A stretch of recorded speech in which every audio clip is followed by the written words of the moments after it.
What's up, everybody? It's your boy TGK back with another reaction video. Today we're going to react to the Draymond Green show featuring Baron Davis. They've had a little segment on the Dallas Mavericks, so you already know we're going to check it out, see what the hell they talking about. And as you already know, enough of the fluff. Let's get to the stuff. All right, here we go. The title to this video is called Why Kyrie Irving is Harder to Guard Than Mavericks Teammate Luka Doncic. Let's go. Oh, man, next up is the Dallas Mavericks. The last time y'all played, that was a hell of a game. They got one of the most incredible backcourts in the NBA. Talk about, Dallas, the way they playing, but most importantly, when you're going up against the dynamic of Luka and Kyrie and what that means. They're playing really well. Obviously, they had Luka go through an injury earlier in the season. They actually started finding a rhythm with Luka out, and then Luka came back, and they continued to trend in the right direction. You know, when you have Luka and Kyrie on the court, there's just problems that come with that. You got two guys that can get a bucket anytime they want. That's going to draw so much attention and open up other guys.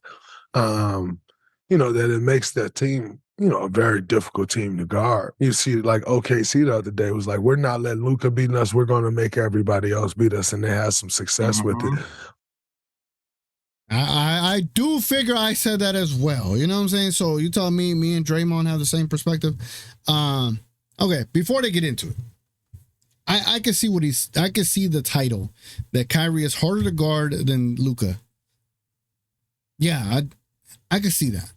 Because ain't no way in hell I could guard Kyrie. Ain't no way in hell no normal human being can keep up with Kyrie and guard him and prevent him from getting to the basket. With Luka, it's not so much you need to have speed and agility and being able to keep up with him, is do you have the strength?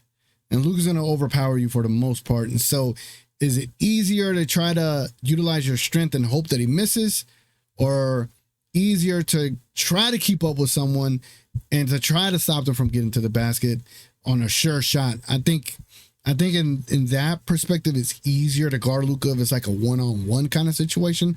But you're gonna demand help versus Luka as opposed to Kyrie, right? And in one-on-one settings, yeah, it's way harder to guard Kyrie than Luka.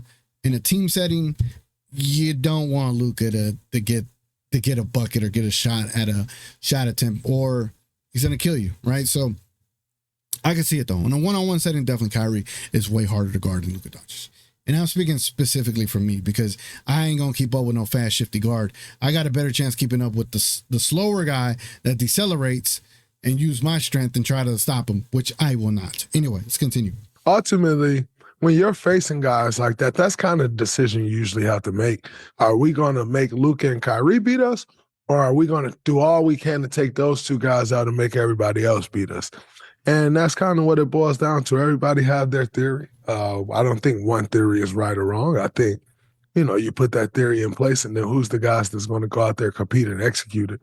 When you're guarding a Luka, I don't think people ever realize how big Luka is. He's 6'8". And he can see over everybody. Got an extremely great passer. You can't just guard him to stop him from scoring. You also have to guard him to try to take away his passing angles as well. See, to the whole point of in a team game, it's hard. It's pretty difficult to guard, but he's probably going to tell you how hard it is to guard Kyrie one-on-one. And it's just a tough thing to do, right? Like, you don't want to overreact on his drive to the rim, because if you overreact and he step back, he's 6'8", you can't contest the shot. But yet, if you stay even with him, he's just going to keep going and keep you on his hip, and he can finish because he has such great size. So Luka's always a tough guard when guarding him. And then I always just talk about Kyrie and guarding Kyrie. Like, I always speak about it more so from the help position. Like, when you're helping on Kyrie, you got to help so early because he's so dangerous at every scoring position on the basketball court, whether it's at every level. Kyrie is extremely dangerous at every scoring level on the basketball court. You kind of have to be more over-aggressive on your help with Kyrie because he can score from anywhere. Whereas most guys, you like, we don't need to get the aggressive till he get here. Where Kyrie is everywhere on the court because he is an elite scorer at every level on the basketball court. I can see that. I mean, you could kind of say the same thing for Luka, but I think if you're playing Luka, teams have forced him to take the longer twos, and he hasn't been as efficient to start the season. So in this year, you could really get away with that argument. It makes total sense. And Kyrie has been absolutely insane with his efficiency this season. So yeah, this makes a lot of sense. No offensive deficiency. Zero. Neither one of them. That's rare, yo. As crazy as this sound, BD, Luka probably has more offensive deficiency than Kyrie. And that's crazy to say because Luka is one of the most skilled, one of the best players we've ever seen. But like, Luka doesn't catch and shoot as well as Kyrie catches and shoots, right? Like Luka shoot the piss out the ball. We all know that. But he doesn't catch and shoot as well as Kyrie catch and shoot. Kyrie literally does not have a deficiency on the offensive end. It's crazy. Man, also, what do you think about the potential of AJ DeBonsa? I like him. And then he going to BYU. Crazy, man. BYU got the number. What the hell? What does this turn into? Do they go back to talking about Luka and Kyrie? One can get a kid $7 million to go to B. We pay him $7 million per second. The potential that he has, he'll have. This kid is definitely going to be to hear about that type of professionalism in a young. Okay. Wow. What a misleading title. You opened it with the Luka and Kyrie. It was a great debate. And then you went to BYU. I don't care. I came for it. The Kyrie is better than Luka. Oh my God. Whoever is over the Draymond Green channel, what the hell are y'all doing? What the hell? Why was the segment cut short? Why was it cut short? You didn't say nothing about the BYU person in the freaking title. Title says, why Kyrie Irving is harder to guard than Mavericks teammate Luka Doncic. There's no BYU player up in here. Misleading. I want my money back.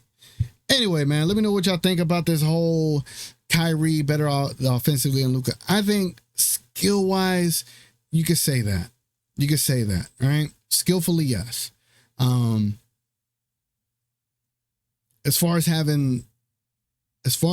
Kyrie having less deficiencies than Luka, that's kind of a crazy take. I'm not all the way sold on it, you know, because like Luka could post you up, so can Kyrie, but Kyrie can't use his. Kyrie doesn't have, and when I say this, this is not a negative thing. I just don't think Kyrie has the exact vision Luka has, and that's because of physical. You know, things that Kyrie doesn't have. Kyrie's not tall like Luka. So Luka's vision is on a whole nother level, right? And Luka's strength to be able to post up defensively and offensively against bigger people is also another advantage as opposed to Kyrie. He could do it, but not in a sense that you want to keep going to it. So it's kind of tough. It's like it leans this way, it goes this way.